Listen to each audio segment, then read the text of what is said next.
Good evening, folks. It's Diamond with the Oppenheimer Ranch Project and Magnetic Reversal News, bringing you a grand solar minimum update Thursday, July 11th, around 10 p.m. Mountain Time 2024.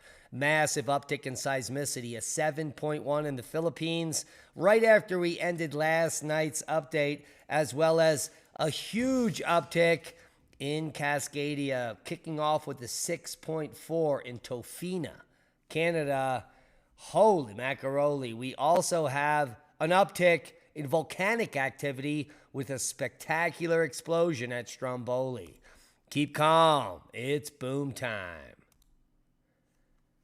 La Niña still expected to develop in the coming months, updated NOAA outlook says. Now, what does it say? Well, it says that the ocean is cooling down rapidly. And right now we're in ENSO neutral. And by July now through August, we should be approaching equal amounts of neutral as well as La Niña. By August, it could be full La Niña in effect. And by September, it could be boom time. La Niña will peak in October, according to the latest ENSO predictions.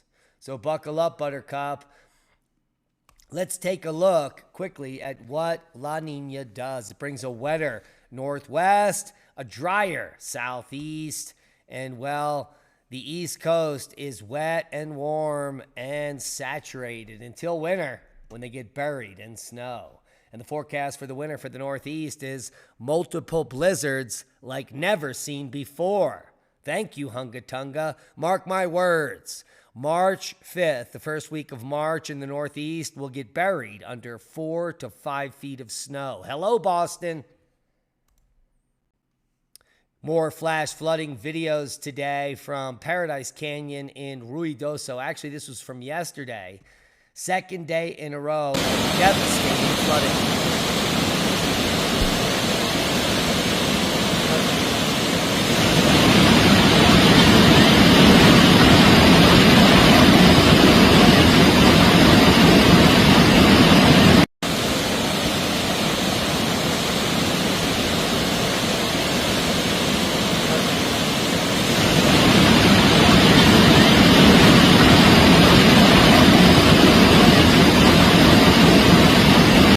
Holy macaroni, that looks like some severe flooding.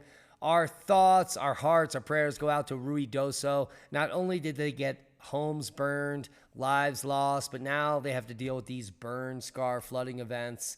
Bad news. Bad news in California. The lake fire in Santa Barbara County is now over 34,000 acres with just 16% contained. The hotshot wake up on X posting this just about 10 hours ago. The lake fire in Santa Barbara is now 34,000 acres, 16% contained. The footage shows an incredibly tall, dry, and receptive fuels that firefighters are now dealing with. Take a look at the video now. Section numbers in Sierra. So I got 30, and I've got the dozer line that runs. That is a dry, dangerous grass fire. And these fires move quite rapidly, so heed the warnings from your local area. You thought this week was hot? Well, I've got some news for you. Historical paleoclimatology data. On this date in 1936, 38 states were greater than 100 degrees. Can you believe that?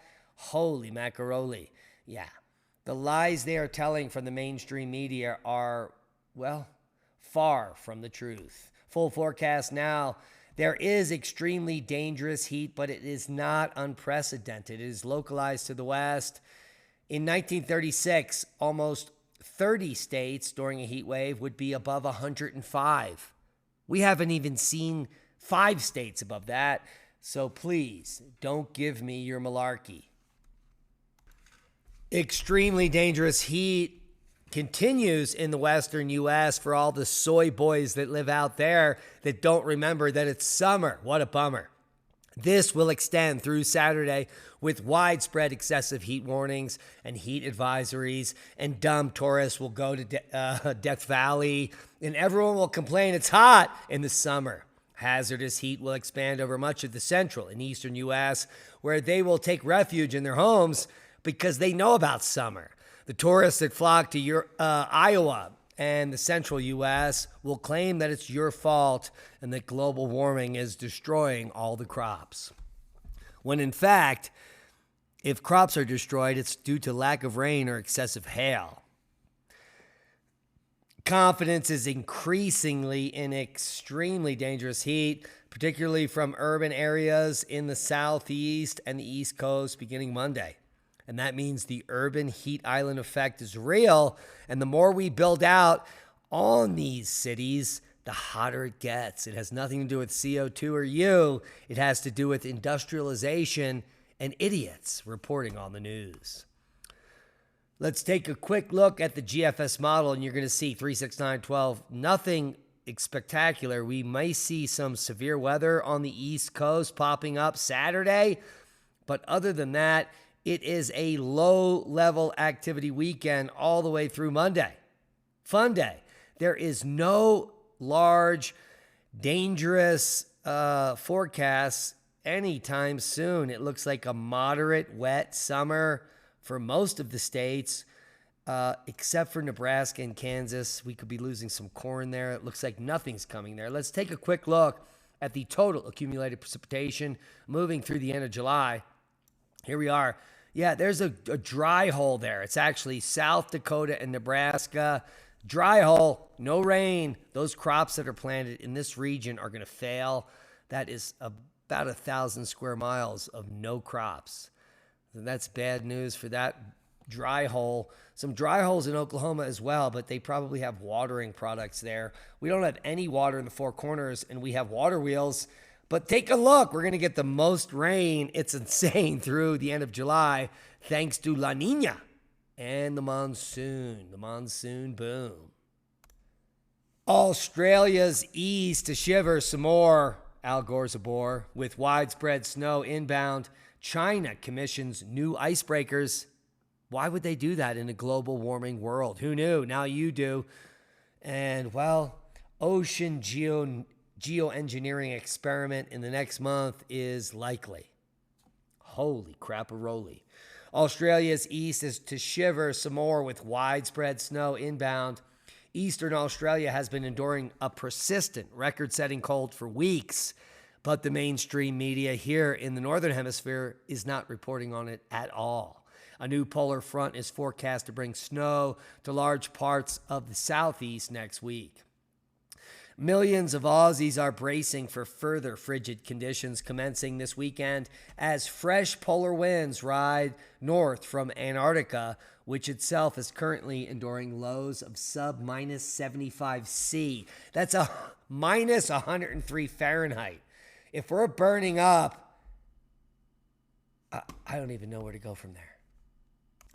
Quick look over at seismicity here. Philippines, a magnitude 7.1 offshore earthquake occurred off southern Mindanao Island around 10:13 on July 11th, just moments after we ended last night's podcast.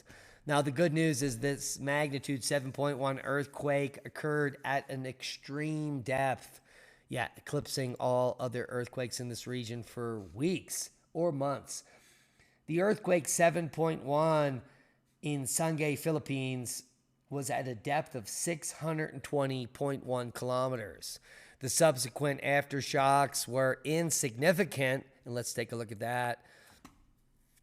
Here's one of them, 5.4 in Guam. No, that's not even close to that. Anyway, there were no aftershocks in the region of the major quake. There was aftershocks in the region of the 6.4 magnitude near the Cascadia fault zone. This is in the transition zone offshore from the actual rupture zone, which would be Cascadia. So nothing to do with it, but there is still pressure being released, which is good news for those people that live in the danger zone. The 6.4 209 kilometers west-southwest of Tofina, Canada, was at a depth of 10 kilometers, which is a surface quake, and there were multiple aftershocks involved in this episode that you can see here. we wouldn't expect any rising activity to come from this. We can see some more activity coming from that fracture zone there. Offshore of the Cascadia subduction, that's here. So these quakes are not on the Cascadia subduction. They're on the transverse fault at the mid-ocean ridge here that is being subducted under Cascadia. Anyone tells you anything different, well, they're just making shit up, like Ben Davidson. Here we're looking at the global seismic activity level for July 12th. You can see a major uptick. We had a little pulse of activity right just prior to the beginning of July, and now we're pulsing again on the 11th of July into the 12th. A huge uptick after a completely quiet period for months. So seismicity is increasing, and it could be due to the coronal hole, which we're going to look at in just a moment, right there, like swimwear. Worldwide volcano news: Stromboli volcano, massive explosion sends tall ash plume rising over the island. And this vantage point is spectacular because it actually covered the sun and allowed this photographer to get this amazing footage here. A very strong explosion occurred from Stromboli a short time ago at 14:10 local time. A massive ash plume rose from the summit area and drifted over the southeastern part of the island. Fantastic. Friends of the island reported that while the explosion was not very loud, it generated and was felt as a strong shock wave that rattled doors in the village. Holy macaroni.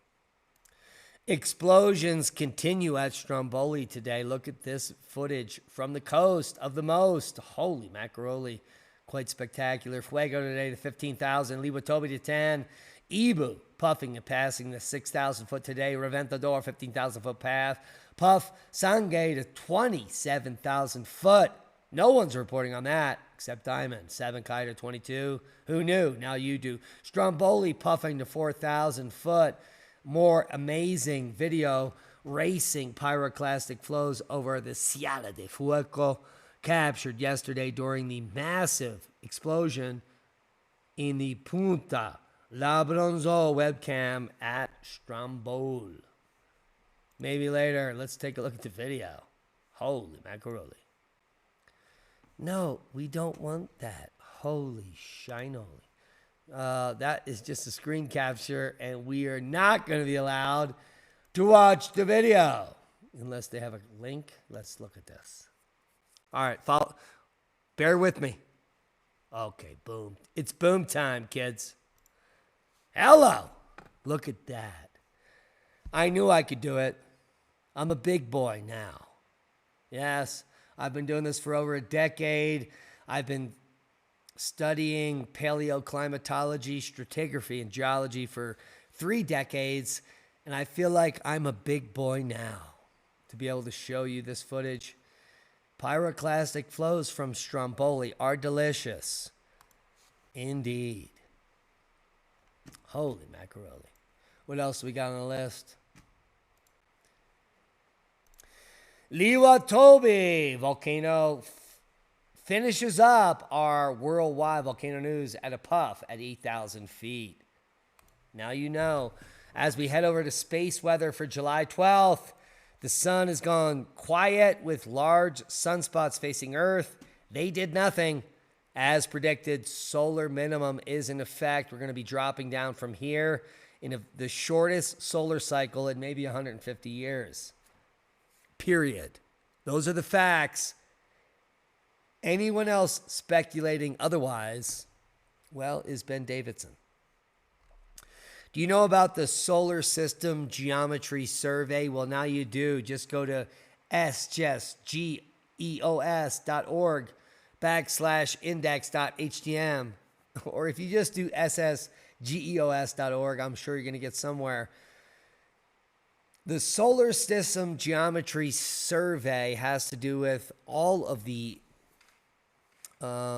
planets in our solar system and how they may affect seismic events, volcanic events, or anything geoaffective in our solar system.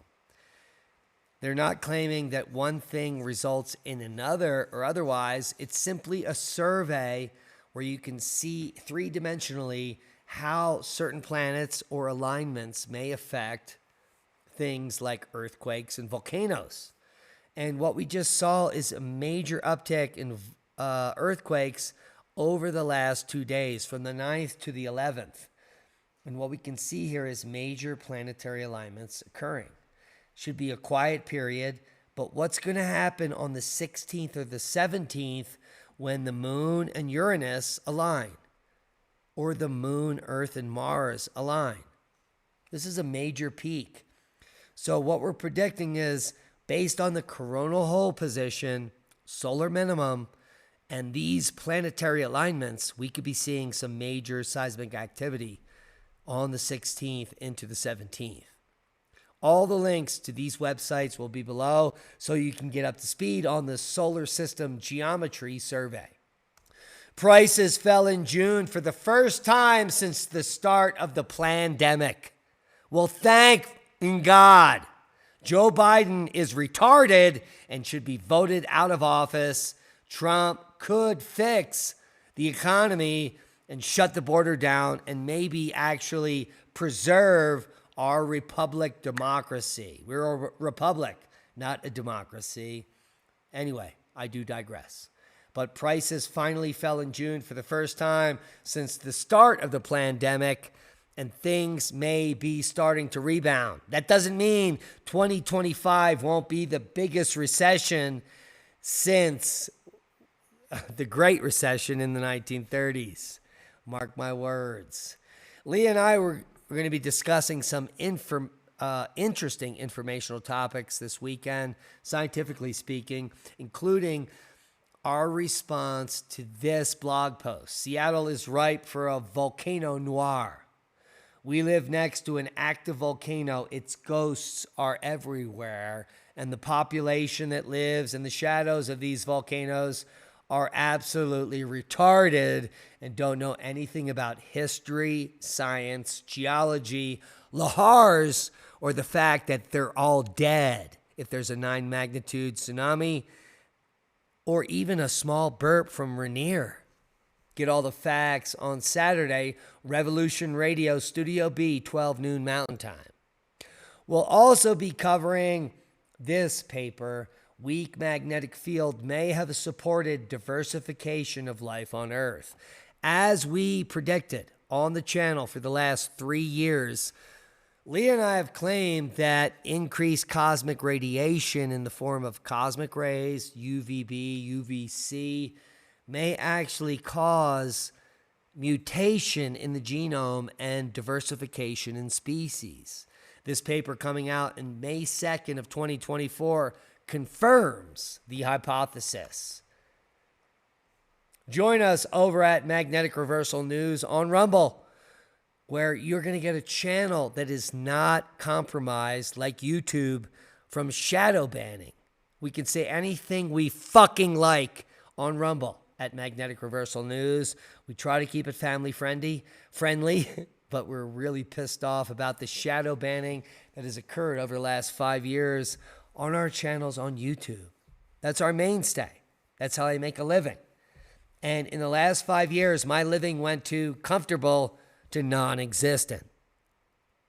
I make less money annually than the normal worker at McDonald's because the powers that be don't want this information to get to you. That's how pathetic it is. Hopefully, our contract with Rumble will shift all of these things in the next year. We're going to wait and see. Simply signing a contract doesn't mean success. People have to come and watch your content. So please, we're imploring you all to come over to our new Rumble channel, Magnetic Reversal News on Rumble. Subscribe, which actually means to follow, and share the videos we put out there. Tomorrow night, I'm going to do a live stream before, well, it's our first live stream on Rumble ever, and on our new channel. Please get over there, subscribe. Don't miss out on what's coming. No one's bumming. Take a look at this. I don't need you wiping my Wait a minute. Did you watch the press conference from Joe Biden tonight? I didn't. I was busy at an AA meeting in town with Leah and dozens of other people that were, well, trying to make a new future. I don't need you wiping my ass for me. I'm a grown man. Yes, you're a big boy, aren't you, sir? Yeah, I'm a big boy. That's a big boy, sir. I'm a big boy. I took a big boy poop. Yes. I don't need a big boy poop. Yes. I don't need you wiping my ass for me. I'm a grown man. Yes, you're a big boy, aren't you, sir? Yeah, I'm a big boy. That's a big boy, sir. I'm a big boy. I took a big boy poop. And that's a boom to knowledge. Please share this video. We are big boys in the climate game, and we need you to share this video as we are shadow banned. The powers that be are not wiping our ass. They're wiping the ass of the others. Subscribe to the channel. It's free. Share this video. Be a hero. We love you. And we'll see you all tomorrow over at Rumble for our first live stream around 8 p.m. Mountain Time. And that's a boom.